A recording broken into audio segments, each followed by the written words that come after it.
গৌরব অফিসে বসে টিফিন খাবে, সঙ্গে রয়েছে তার বন্ধু কিশোর। গৌরব বাবু, যখন আপনি বললেন যে আজ চুনো মাছের ঝাল এনেছেন, তখনই আমার জিভে জল চলে এসেছে। তাড়াতাড়ি খোলেন টিফিন কৌটোটা। গৌরব হাসতে হাসতে টিফিন কৌটো খুলে দেখে, ইস, কি আষ্টে গন্ধ রে বাবা! বৌদি মনে হয় আজ মাছ ভাজতেই ভুলে গেছে। গৌরব বাবু, নতুন বৌদি বুঝি এভাবে চুনো মাছের ঝোল বানায়? আর গৌরব ভীষণ রেগে যায়।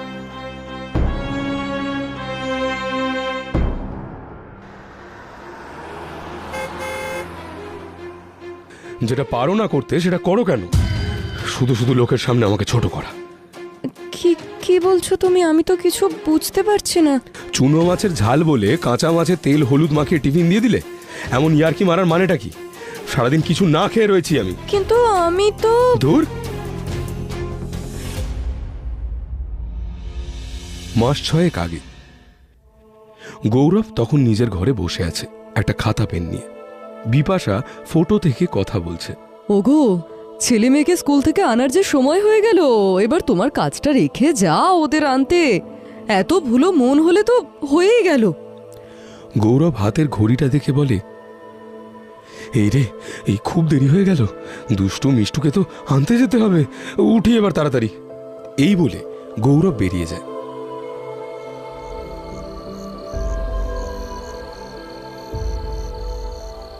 বাবা, আমাকে একটা গান গেয়ে ঘুম পাড়িয়ে দেবে? আবার গান? ঠিক আছে, দেখছি, দাঁড়া, তোরা চোখ বন্ধ কর। গৌরবের ফোনে একটা ফোন আসে। বলুন স্যার। গৌরব, তোমায় এক্ষুনি কারখানায় আসতে হবে। কি, এক্ষুনি কারখানায় যেতে হবে? কিন্তু এখন তো রাত, ছেলে মেয়েদের রেখে যাব কিভাবে? তুমি যেভাবে হোক ম্যানেজ করে এসো, ফোনে সব কথা বলতে পারবো না, তুমি দ্রুত চলে এসো। গৌরব খানিক চুপ থেকে ছেলে মেয়েকে বলে, বলছি শোন না, খুব দরকারি একটা কাজ আছে রে দুষ্টু মিষ্টু, আমাকে একটু বেরোতে হবে। আমি পাশের বাড়ি থেকে দিদাকে ডেকে দিচ্ছি, ঠিক আছে?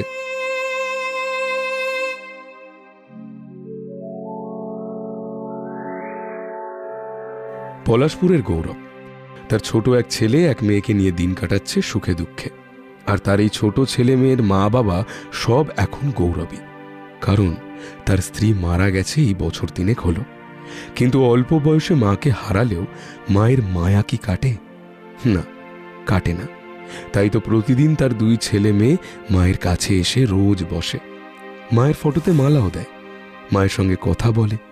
আর তাই হয়তো সংসার আর সন্তানের মায়াও কাটাতে পারেনি বিপাশা। দূর থেকেই সে সন্তানদেরকে রোজ দেখে।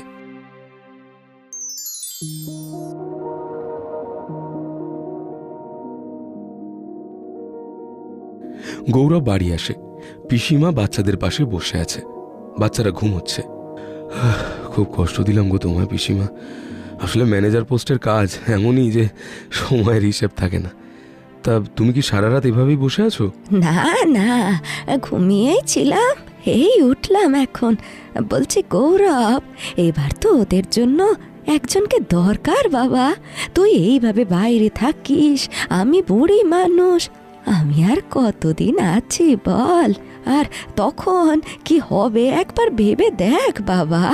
কিন্তু ওরা ছোট, নিজের ভেতরে গুমড়ে গুমড়ে মরে, সারা দিন কথা বলার জন্য ওরা কাউকে পায় না। একটু মাথা ঠান্ডা করে ভাব বাবা, আমার একজন পরিচিত মেয়ে আছে, খুব ভালো, তুই বললে আমি কথা বলতে পারি। গৌরব 7-5 ভেবে অবশেষে রাজি হয়ে যায়। পিসিমার দেখা মেয়ে অন্বেষার সাথে তার বিয়ে হয়। কিছুদিন পর অন্বেষা টেবিলে খাবার দিয়ে যায়। দুষ্টু মিষ্টু, তাড়াতাড়ি আয় রে খেতে, স্কুলের দেরি হয়ে যাচ্ছে যে। তারা খেতে আসে। দাঁড়া, আমি খাইয়ে দিচ্ছি। অন্বেষা তাদেরকে খাইয়ে দেয়।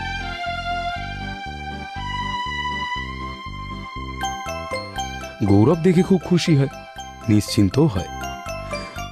মিষ্টু একা একা খেতে পারে? সে এখন একা খাওয়ার অনেক সময় পড়ে আছে, এখন স্কুলে যাবে, আমি খাইয়ে দিই। কি তাই তো মিষ্টু?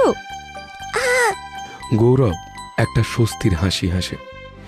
এভাবে যত দিন কেটে যায় ছোট ছেলে মেয়েরা অন্বেষার মায়াতে জড়িয়ে পড়ে।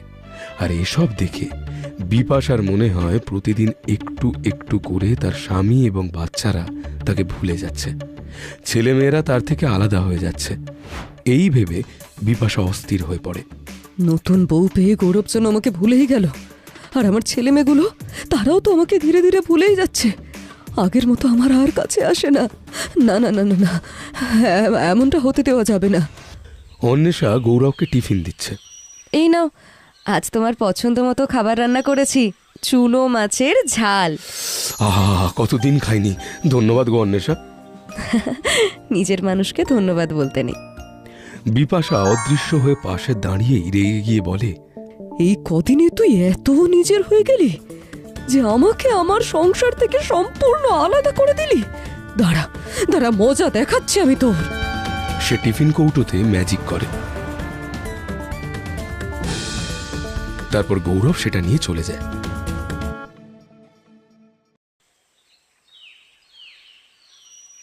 অন্বেষা ভালো করে মুড়ি মাখিয়ে নিয়ে যায়। দুষ্টু মিষ্টু, এই নাও, খেয়ে বলো তো কেমন মুড়িটা মাখিয়েছি আমি।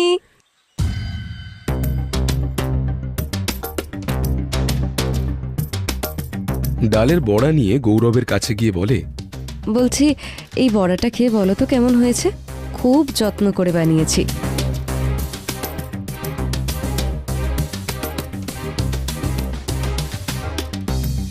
গৌরব খেয়ে বলে, ইস ইস, এ তো পুরো নুনে পোড়া। বড়া বড়া থেকে এত লবণ দেয়, ছি ছি ছি ছি ছি। ওদিকে বাচ্চারা মুড়ি খেয়ে চিৎকার করে ওঠে। ও কি ঝাল, কি ঝাল, আমার গলা চলে যাচ্ছে ছোট মা, আমার গলা চলে যাচ্ছে। তুমি এত লঙ্কা কেন দিয়েছো ছোট মা? আমরা যে লঙ্কা খেতে পারি না। অন্বেষা ছুটে গিয়ে জল এনে খাওয়ায় দুষ্টুকে। আমি যে তোদের বাটিতে লঙ্কা দিইনি সোনারা। বাটিটা নিজের হাতে তুলে নেয় অন্বেষা। এ কি, সত্যি তো এত লঙ্কা এলো কোথা থেকে? গৌরব এবার রেগে যায়। তুমি না এই খাওয়া নিয়ে ইয়ার্কি করাটা এবার ছাড়ো। বিপাশা একটু কষ্ট পেয়ে বলে, আজ শুধুমাত্র তোর জন্য আমার ছোট ছেলে মেয়েগুলোকে আমি লঙ্কা খাওয়ালাম। তোকে আমি এ বাড়ি থেকে তাড়িয়েই ছাড়বো।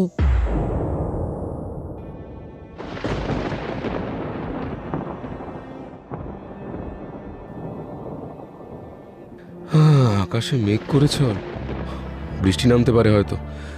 ছাতাটা কোথায় গেল? আমি ছাতা তোমার অফিসের ব্যাগে রেখে দিয়েছি। আচ্ছা, ওদের একটু ভালো করে খেয়াল রেখো। অফিসের কাজে আমি 2 দিন বাইরে যেতে হচ্ছে। শুধুমাত্র তোমার কথার উপর ভরসা করেই কিন্তু আমি ছেলে মেয়েগুলোকে তোমার দায়িত্বে ছেড়ে যাচ্ছি। তোমাকে তো বললাম, এই শেষবারের মতো আমার ওপর বিশ্বাস করো, আমি ওদের ঠিক সামলাতে পারবো। দেখো। আচ্ছা, আমি বেরোলাম তবে। ঘন্টাখানেক পরে ওদের স্কুলে ছুটি হবে, আনতে যেও মনে করে। গৌরব বেরিয়ে যায়। দুগ্গা দুগ্গা। অন্বেষা প্রণাম করে, আর এদিকে বিপাশা গৌরবের ব্যাগ থেকে ছাতা অদৃশ্য করে দেয় আর বারান্দার মেঝেতে তেল ফেলে রাখে।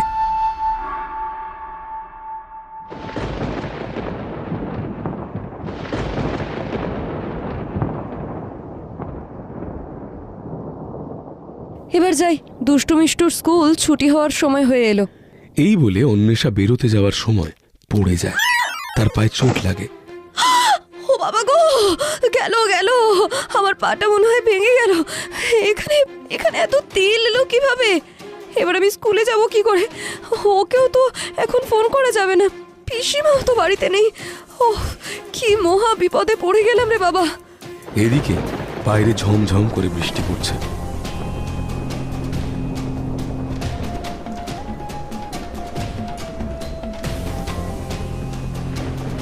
প্রায় আধা ঘন্টা পর অন্বেষা খুঁড়িয়ে খুঁড়িয়ে হেঁটে বাড়ি থেকে বেরোবে।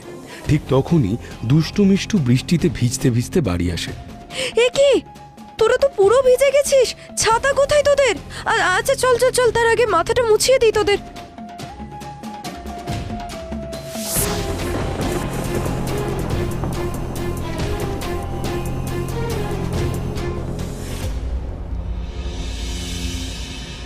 শোন, এই গরম দুধটা খেয়ে নে।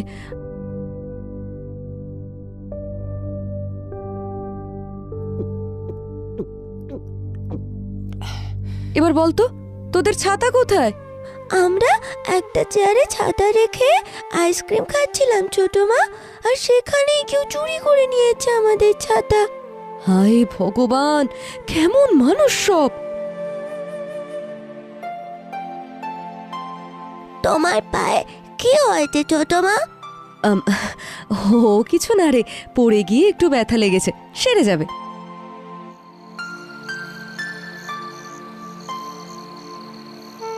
অন্বেষা দুষ্টু মিষ্টুকে খাবার খাওয়াতে এসে দেখে তারা শুয়ে আছে।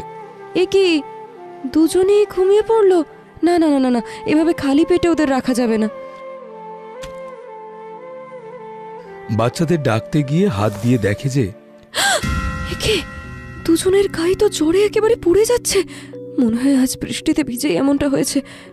ঘরে ঘরে ওষুধ আছে, হ্যাঁ খাইয়ে দে। এই বলে অন্বেষা বাচ্চাগুলোকে একটু খাবার খাইয়ে তারপর জ্বরের ওষুধ খাওয়ায়। তার চোট লাগা পা নিয়ে সারা রাত তাদের জলপট্টি দেয়, জেগে বসে থাকে। দুষ্টু বিছানায় শুয়ে শুয়ে একটু কষ্ট পায়। ছোট মা, আমার খুব মাথা ব্যথা করছে। আমারও খুব কষ্ট হচ্ছে গো মা। আমার স্কুলের প্রজেক্টটা না নিয়ে গেলে ম্যাডাম তো খুব বকবে সবার সামনে। আমরা কখন ঠিক হব ছোট মা? সেরে যাবে সোনারা, সেরে যাবে, একটু বাদেই সেরে যাবে। ভোরের থেকে একটু জ্বর কমলো ঠিকই, কিন্তু আবার তো দেখছি জ্বর এসেছে। ডাক্তারকে এক্ষুনি ডাকতে হবে। দেখে বলে, এসব আমারই কৃতকর্মের ফল। অন্বেষাকে শাস্তি দিতে গিয়ে আমি গৌরবের ছাতা লোকালাম, আর এদিকে আমার ছেলে মেয়েগুলো বৃষ্টিতে ভিজে এত কষ্ট পাচ্ছে, অথচ আমি এ সময় ওদের একটু ছুঁতেও পারছি না। আর অন্বেষা চোট লাগা পা নিয়ে ওদের কত যত্ন নিচ্ছে। না না না না না, এমন ভুল আমি কখনো করব না। ছোট ছেলে মেয়েগুলোর জন্য বড় চিন্তা হতো, তাই মায়ায় পড়ে আমার মুক্তিও হয়নি। কিন্তু এখন আমি নিশ্চিন্ত। এবার আমি মুক্তি নেব খুব তাড়াতাড়ি।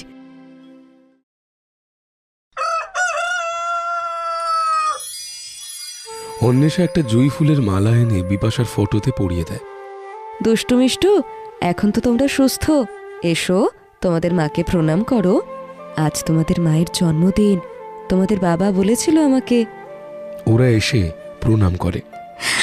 মা, এই জুঁই ফুল খুব ভালোবাসতো জানো। তাই তো ছোট মা এই ফুলের মালা গেঁথেছে আজকে। পাশে দাঁড়িয়ে বিপাশার ফটোর দিকে তাকিয়ে থাকে গৌরব। ভালো থাক আমার সোনারা, ভালো থেকো গৌরব, তুমিও ভালো থেকো অন্বেষা, আমার সংসারে আলো হয়ে থেকো। এই বলে অন্বেষা মুক্তি নেয়। খাওয়ার টেবিলে বসে আছে সবাই। গৌরব বলে ওঠে, অন্বেষা, আজকের চুনো মাছের জালটা কিন্তু ভীষণ সুন্দর হয়েছে। আমাদের ছোট মা খুব ভালো বাবা।